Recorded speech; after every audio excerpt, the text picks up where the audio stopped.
Hey everybody, welcome to another on-court, off-court Game Changers.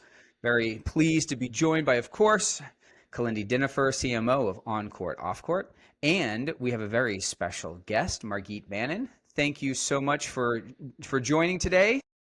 You're welcome. Thanks for being here. Thanks so much, Margit. This is so exciting and special. And yeah, thanks, Billy, as always, for hosting. And yeah, we're gonna have a really fun conversation.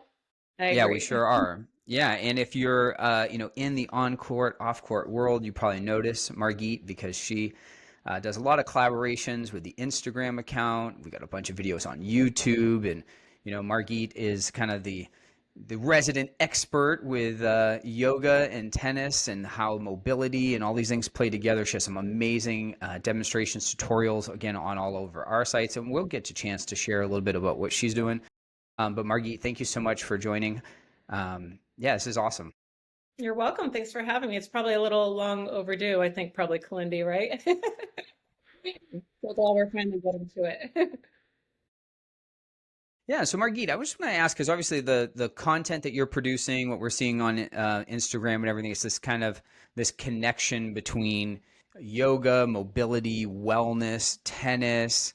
Where did it? I mean, it makes total sense, obviously, like with the game of tennis and the requirements for mobility and everything. But would you mind giving us a little bit of like the origin story? How did it come together? Were you tennis first and then added mobility, or where did it all come? And just kind of share the origin story for the content and everything that you're sharing with the world.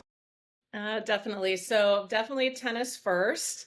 As many know, I know Kalindi knows as well. Many of us have the tendency to get injured, and that started for me pretty early. I want to say my earliest memory is 16-ish with a low back injury. And so I really got into yoga at a young age. I want to say after college, after my college tennis playing career, where I had a much more severe back injury. So that's how I got into the yoga. And I found that it was allowing me to manage what I had going on so that I could not only teach, but hopefully play. And so, yeah, just wanted to be able to share with other tennis players. I know how hard it is, not only physically, but mentally when you get injured, to stay positive, but also to stay comfortable enough to be able to play. And obviously, as we age, that gets a little more challenging. So I'll say that I was blessed to figure that out at a young age, that these practices were necessary for me. They weren't really optional. I really had to add them into my routine. So I've been teaching tennis for 26 years. I've been teaching yoga for about 16 now. And one of the very first, or the first yoga studio that I worked at suggested that I do a yoga for tennis series, even though I was very reluctant at the time because I was pretty new to teaching yoga. But that's really how I started. Teaching yoga to tennis players, and then it became a little more regular. And then, of course, I started my own business called Play Tennis Practice Yoga. And now some of my favorite classes and offerings are those that offer both. In fact, I do a monthly cardio tennis class with yoga for tennis immediately following. And I just find that it's such a nice balance. And students, or as we call them, athletes, leave very refreshed and just feel great afterwards. And also you're just teaching people great habits so that hopefully they can do some of these things on their own. And that's really what the content is all about, in short snippets, especially on Instagram. Things have to be really quick in the way we present things, and it's how we digest things these days. But also I feel like it's a little more realistic for someone to sit down for 2 minutes, take a yoga posture. I always say I'd rather take one yoga posture well than not do anything at all. Maybe just start with something that you feel like you need, or maybe something that just looks interesting to you. So, we put a lot of time into our on-court practices. I love the name of your company, On-Court, Off-Court, because it really does require not only the on-court practices, but the off-court practices. To maintain your level of play, but also to maintain what it takes health-wise to be able to stay out on. Yeah, that's awesome. And I'm curious, how was that received at first? Especially thinking back, okay, 16 years ago, and the balance between, we got tennis players yoga. Like, how was that received, or what was that like to kind of introduce yoga to the tennis community? Yeah, so that's actually a great question because I feel like the tennis community is not a community that is used to taking care of themselves. I mean, I think that it's in Kalindi, you might have noticed this too. I feel like it's trending in a better direction, especially as professional athletes are more vocal about what it is that they do on court. And I love when they show at professional tournaments where they're showing all the preparation of what the players are doing in the gym before they step out on court and after on court. Um, but it was a little bit of a struggle, especially I would say women are a little more open to it. But I also think that's just a product of, when you go to a general yoga class, you're going to see more women in a classroom setting, and that might be intimidating for some men. Again, I think that that's changing, especially with the younger generations. I'm seeing a lot of men when I go to and teach conferences, especially because there are more male teaching pros, those classes are filled by mostly men. So that's kind of refreshing. So I think that there's a little bit of a resistance. I don't know that it's specific to yoga. I just think that tennis players like to go out and play tennis every day, and they don't like to do a lot of extra until they're forced to really pay attention to a need because now they're forced to sit out or they're really uncomfortable and they're in pain. So I think that it's trending in a better direction, at least from what I can tell. Yeah, I'm glad you. Actually, I'm going to serve a question up for you, Kalindi, because actually I think that's totally appropriate because obviously Kalindi has a similar story with being an athlete, facing physical challenges, being brought into this. And so, Kalindi, I think it's a great place for you to share a little bit of like your origin story in tennis and wellness. And it's very similar. And I think, Margit, what you just said is so appropriate. There's things like this that you don't appreciate until all of a sudden you're sidelined, until all of a sudden Right. you get that thing and you're like, wait a minute, how do I get back on the court? And it becomes like this, oh, I got to figure out a way to do this. And so anyway, I think it's appropriate time for Kalindi to share too. Kalindi, you mind? Yeah, no, not at all. And yeah, Margie, I don't, it's been a while since I feel like, we've talked about some of this, and I don't know if I realized that you were like 16 when you started having, injuries from tennis, and I was a similar age. So that kind of segues into answering Mhm. Billy's question. Like, yeah, I do think, I think things are changing. There's becoming more awareness, not just within the tennis world, but I think just in general about holistic wellness and what people can do to take care of themselves. But definitely, yeah, like I feel like when I was at least in the where and situation that I was when I was playing, it wasn't, the off court side really wasn't emphasized, or it was, but it was more from like strength training. Like I was in a training program with other young athletes, and they were having, I was like a 14-year-old girl, and I was doing the same deadlifts with whatever's as like 16-year-old boys, and I don't, and then just playing, training for tennis, 4 to 6 hours a day, and just all kinds of stuff, and stretching was like not emphasized, or it was like, oh yeah, you do that all, like, what even is that doing? Yeah. It's not, it's not, and not under, the why behind it also, of like, hey, what, and then I got had a hip injury when I was 15, and ended up having a labral tear arthroscopic surgery when I was 16, and the intervening the year between that, just trying lots of different things. I didn't want to have a surgery to try and figure it out, and then it was like the surgery was like, well, I mean, we could try it because like you're an athlete and stuff. It was basically that kind of thing. Like, well, if you want to keep doing tennis, we should probably do this surgery, or if you don't want to do that, you might not need to. And it's kind of like, in hindsight, I wish I hadn't had the surgery, because I feel like one, I think there could have been, I don't think I still had hip issues after the surgery, so, and it took a couple of years to heal from that. And yeah, I think that was definitely the first thing that I think, I'm pretty stubborn, so you would think, oh yeah, after that Kalindi got right into learning about holistic wellness and yoga, and I think it opened that doorway of interest. But that was just before college, and then I kind of went into the like side of things. Like I became like a spin instructor and a boot camp instructor, so it was still, I wasn't doing tennis that many hours, but I was still on the like high intensity exercise side of things. Mhm. And having like different, and yeah, had different, was trying to play tennis And then I injured my shoulder, and then I just have had lots of different things over the years that I think, now I'm still like, I'm trying to heal through. Tennis causes a lot of imbalances in the body that I think many people aware of, but it's pretty common sense. It's like, okay, 20 million forehands, another 30 million serves. It's very it's creating these certain like stronger muscle patterns on this side and weaker muscle patterns on this side, and stuff, of course, daily life does this. But yeah, for me, so this is a very I feel like I apologize to you guys and to our viewers, because we like to make things as organic as possible, and I did not know Billy was going to ask me this question. You're like asking me my origin story. I need at least a month's lead time on that, and Oh, but I just wanted to bring it up because, just like you said, Marky, obviously on court, off court has a line of wellness products and different things like that. We feel that same thing, that there's a little bit of, I don't know, resistance as much as like, hey, I just want the kick serve and the this and the that. And you kind of, don't know this stuff until you have that kind of moment.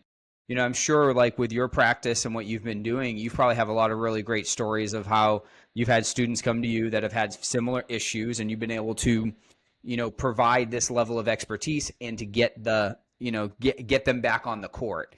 Do you have a certain story maybe in mind of someone that you've been able to kind of help or get them open to the idea of using yoga to get back on the court?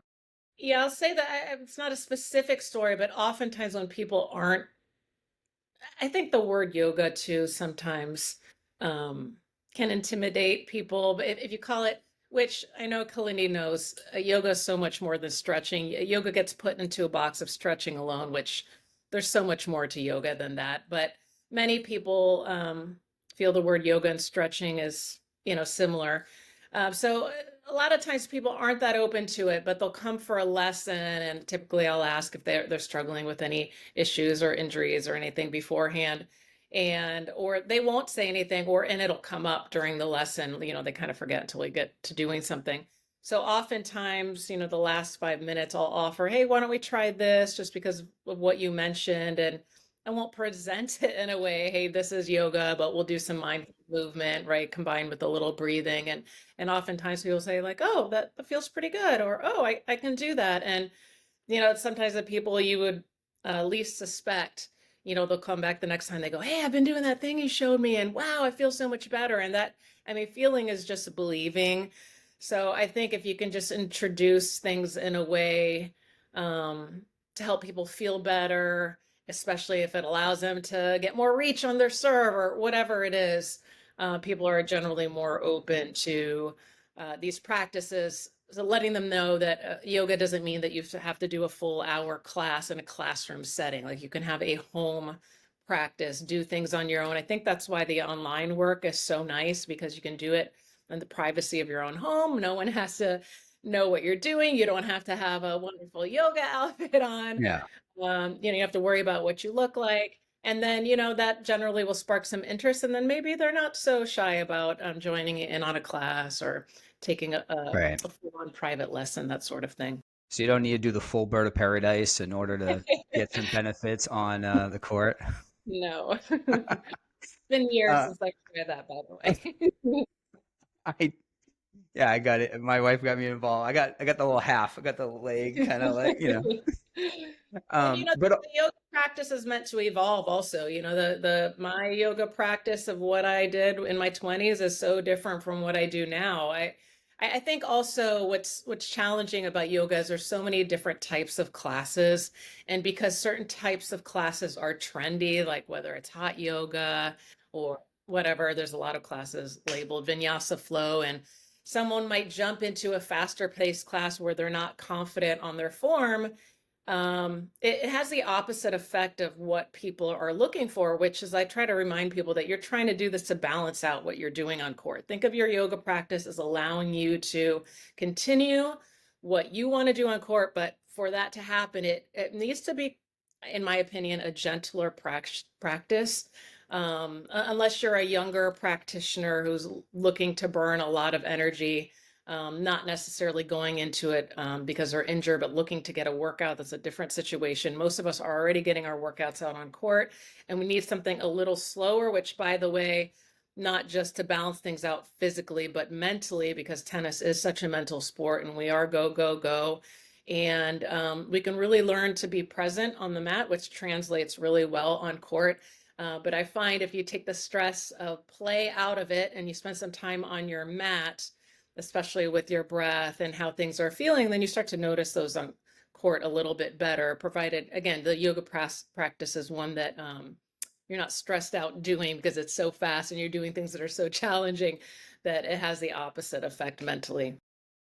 Yeah, and that's kind of, you mentioned that we were talking about like the physical aspect, obviously, of things around mobility, but then there's also the part of the game where like you're being present. How do you manage your emotions? You know, I never got to tennis levels like you guys did, but I played enough to know that tennis is a great microcosm of life, right? And what you're thinking about, what you're believing, how do you deal with the last shot you just hit, and what are you thinking about what's going to happen? And you know, I know those aspects, so I'm sure this is a big part of what you're doing as well, is helping people with the mental side of the game as well.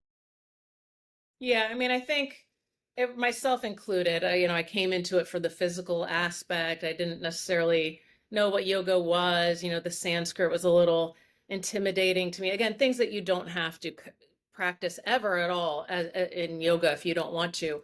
Um, but you come in for the physical aspect, many of us, and then you might realize that, the other aspects might actually be more rewarding in the way of helping with, mental health, your mental game.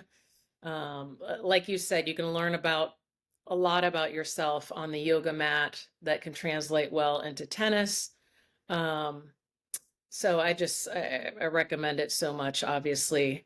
Uh, even something so simple as the breath. I shouldn't say simple because it's not simple, but one complaint or one thing that I notice a lot as a coach is that people tend to hold the breath a lot on court, and they get tired when they're taking lessons, but because they're just holding the breath. So you can do some dynamic movements on your yoga mat where you're practicing linking your breath to your movement, just as we hope to do in linking our breath to our strokes on court. So again, on the mat, it's in a much more controlled environment. But if you can get a feel for that, then you might try it, in mini tennis. Let's say if you can keep that ball going slow enough, you can get a feel for that exhalation as you hit that invites that natural inhalation. And then it's more likely that people start to feel that a little more organically as you open up the court, maybe in lessons first and practices, and then ultimately when you're playing your matches. So everything is a progression. So yoga just offers a nice opportunity for us to slow down and break things down. But with that said, that the slower pace can be really difficult for those who are not used to slowing doam. Again, I remember this when I first started yoga. I was not a fan of yoga when I first started it. It was almost like a shock to the system. I thought, what am I doing here?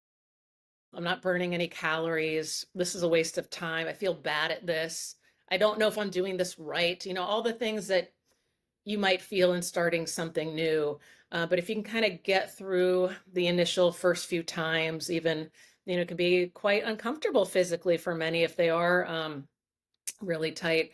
But like anything else, it's a practice, right? If you give it a little bit of a chance, I think you'll realize the benefits, but you have to just give it a chance. Just like your first few tennis lessons might have been challenging. You didn't feel good at it immediately. You might have been intimidated, but hopefully you're around someone who encouraged you and you got just enough where you got hooked. That's awesome.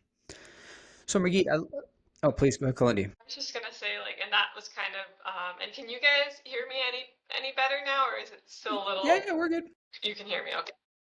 But I was gonna say, as you were segueing into talking about, the breath and the slowing down, and I feel like, for me, it was a very circular journey with yoga and tennis because I feel like and I'm only realizing this, I think, more fully in the past few years. Like, I spent most of my life not feeling like, okay, I'm in my body, feeling my body, that might be an experience that others might relate to, of like, in the mind, and then like, okay, playing tennis, and it's like, like, if things aren't working, and it's usually because we're in here, we're not calm in here. And I think I first, I grew up within like that would be a whole other podcast, but I grew up within like a bhakti yoga community. So I was familiar with Mhm. yoga, but we didn't do like the physical practices. Okay, And then interesting. I started the yoga practice just like when I had these tennis injuries, and I was doing, the spin classes. I kept getting injuries basically because I was stubborn and didn't listen to my body. And then Mhm. it kind of finally culminated in like I was getting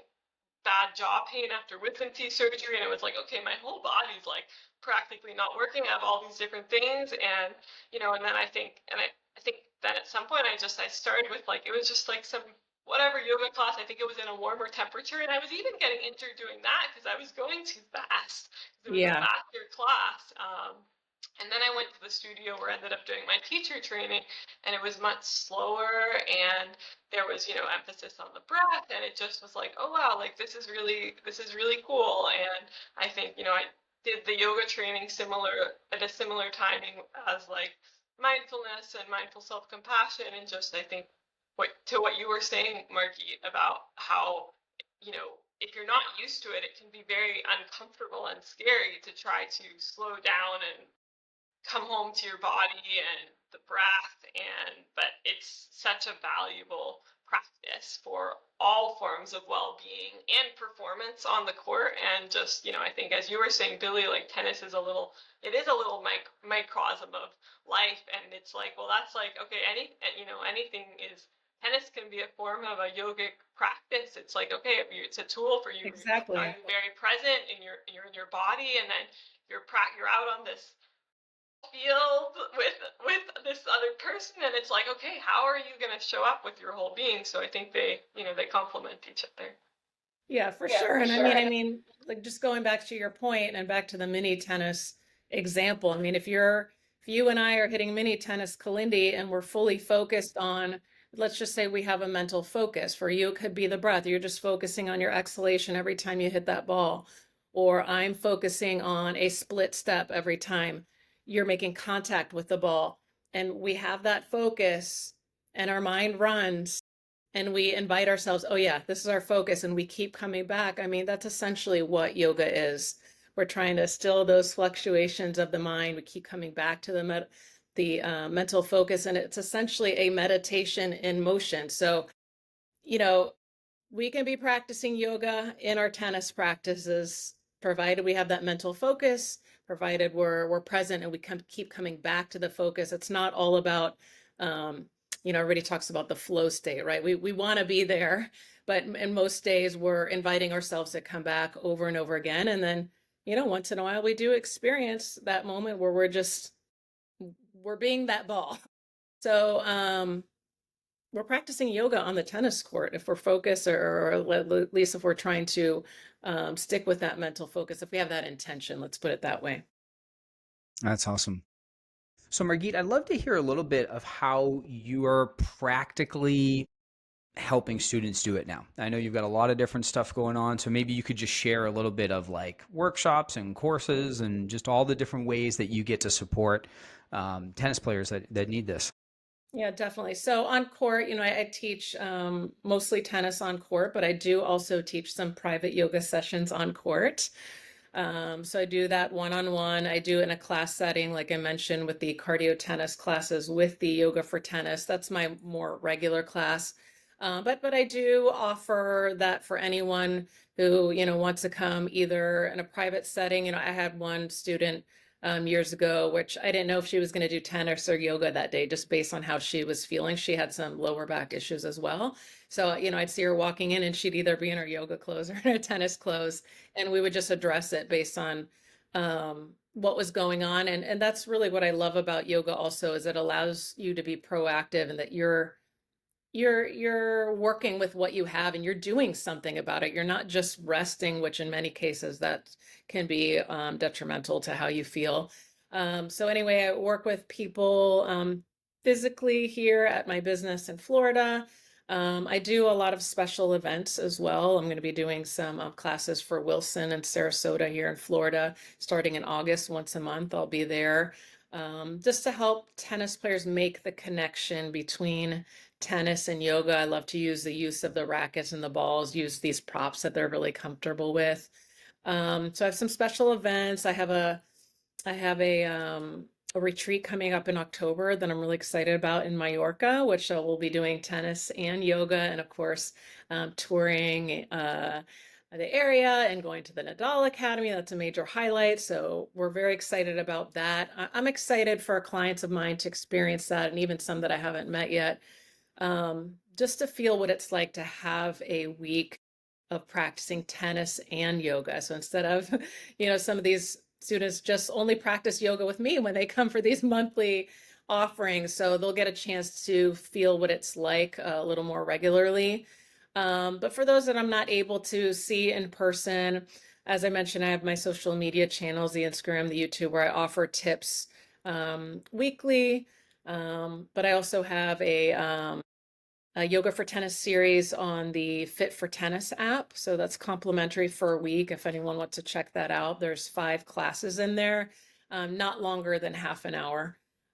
So between 15 and 30 minutes, all of those practices. So there are ways to practice and get practicing. I'm going to be, I'm just in the very beginning stages of starting to build an app to offer an on-demand library so that people can get on there and even just warm-ups. I'm huge into warm-ups.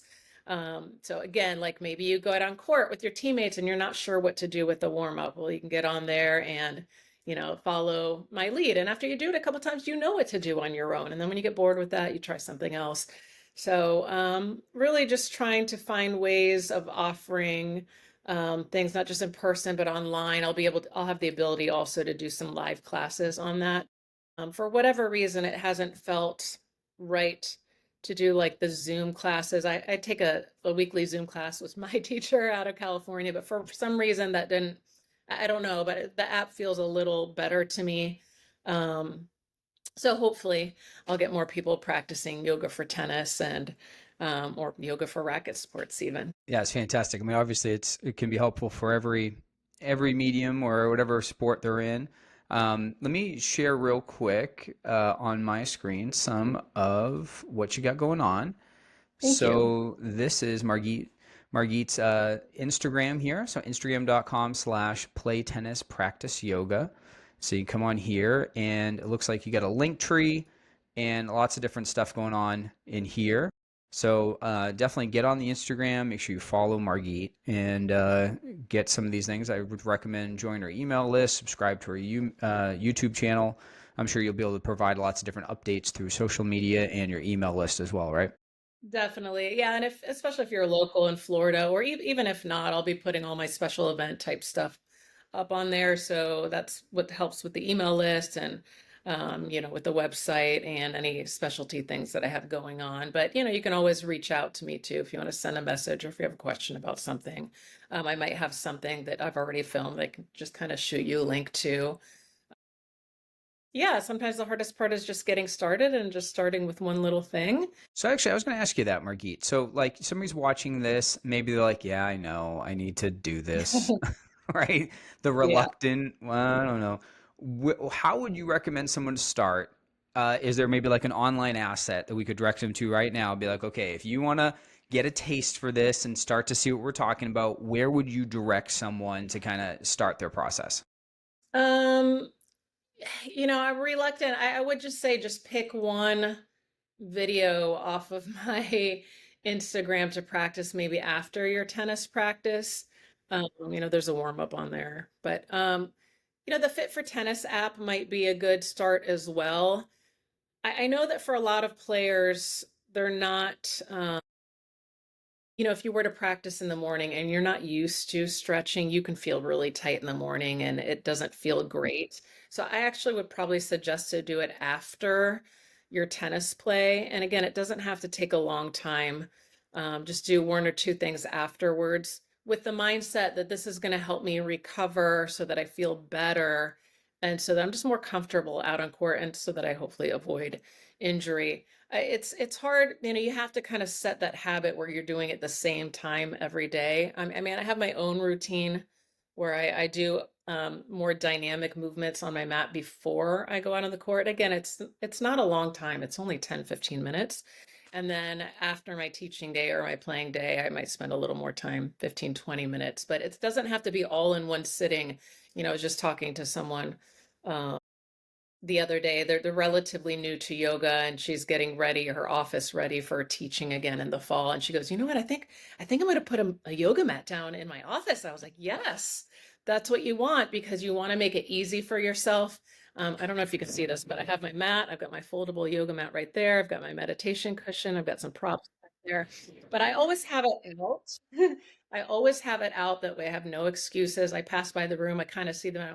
Oh yeah, let me do that one thing, so it doesn't have to be all in one sitting. I know that we're very busy. It might be in an office that you're sitting at your desk all day and you're feeling achy, and you're going to go out into the courts later. Just take 5 minutes for yourself as a work break, or to prepare to go out on court.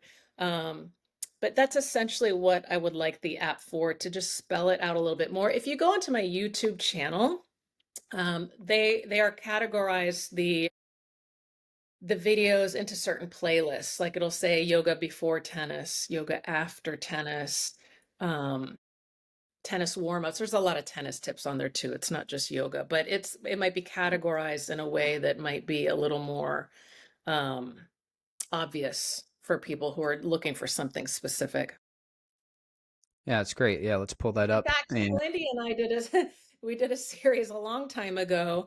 It was a restorative yoga series. So somewhere on there it says that as well. yep, Yeah. yep, So, we have there's a yoga for breathing, tennis breathing. There's a breathing challenge. So there's a whole lot of breathing. breathing practices. Yep. Yeah, there's a whole restorative series on there. So yeah, if you look at the playlist, you'll be able to Yeah, it's see the great. Yeah, so again, youtube.com, play tennis, practice yoga. Head over to playlists. Yeah, it looks like that's a lot of good stuff. Yeah, yoga after, yoga before. And then there's Um, some full classes on there again, 15, 20, maybe 30 minutes. Like if you, let's say you have a rain day, or, it's a Sunday and you want to, I'm finding, I don't know about you, Kalindi, but I'm finding, if I have a day off, it doesn't really suit me to do nothing on that day off. I actually feel worse when I don't do anything. My body's pretty finicky. So I do my day off. That's where I'll do my full yoga class day, with a recorded class from my teacher.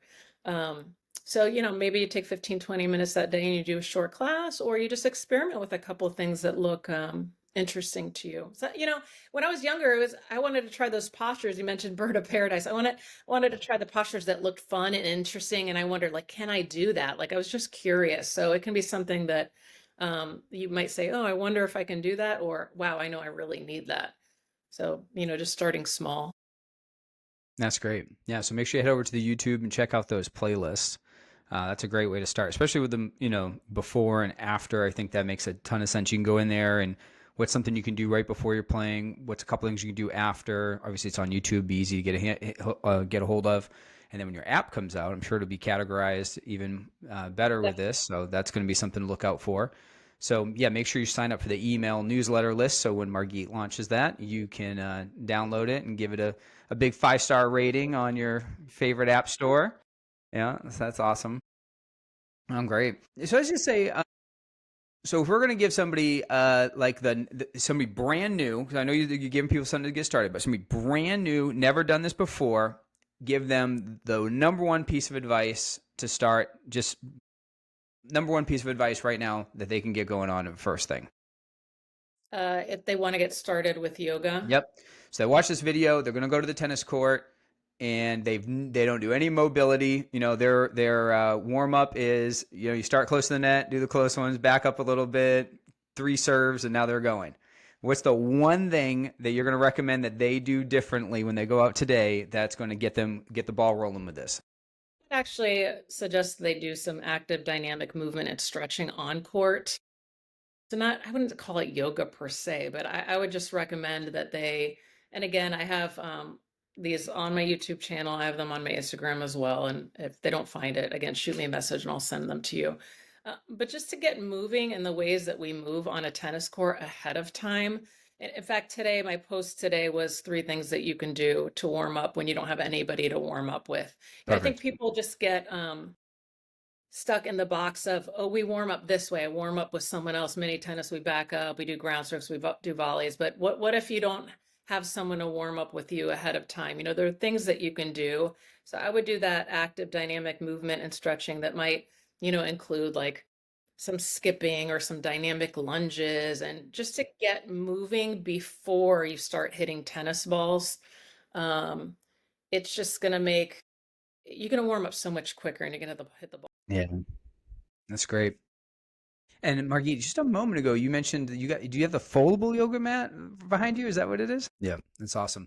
Yeah, I'm actually in the Tampa area, and I have the Get a Grip and the foldable right under my lanai, my little mobility workout area. I got both of those right there. And so that's awesome. Yeah, that's great.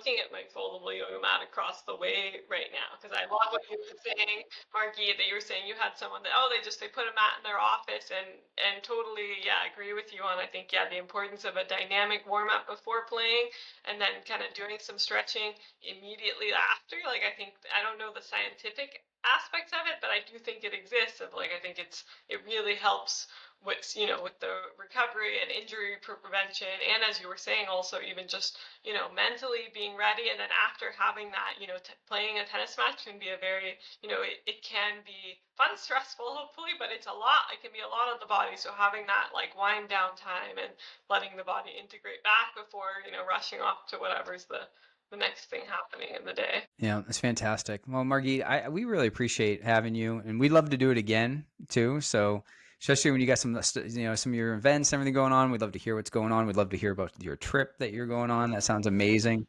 And And it so, really does. Like, that sounds like a yeah, dream that sounds experience amazing. in Mallorca with tennis and yoga and Nadal. So yes, please. Well, definitely we should schedule another one after that, and you can tell everyone all about it. Yeah, so thanks again for being available. Again, everyone, head over to Instagram, head over to YouTube, Play Tennis, Practice Yoga, both of those handles, and make sure you follow Margit, sign up for all of her stuff. Thank you very much for just this interview. Thank you so much for sharing your content with On Court, Off Court. As I was saying before, like the On Court, Off Court audience loves your posts, and so we just thank you for just being a contributor and just supporting the tennis community and with everything you do. So thank you very much. Again, we just did another Game Changers. We thank you everybody for watching. Make sure you head over to ococgamechangers.com to get all the other episodes that we have. Check us out on YouTube, social media as well. But thanks everybody for watching, and we'll see you on the next Game Changers. Take care, everybody. Bye.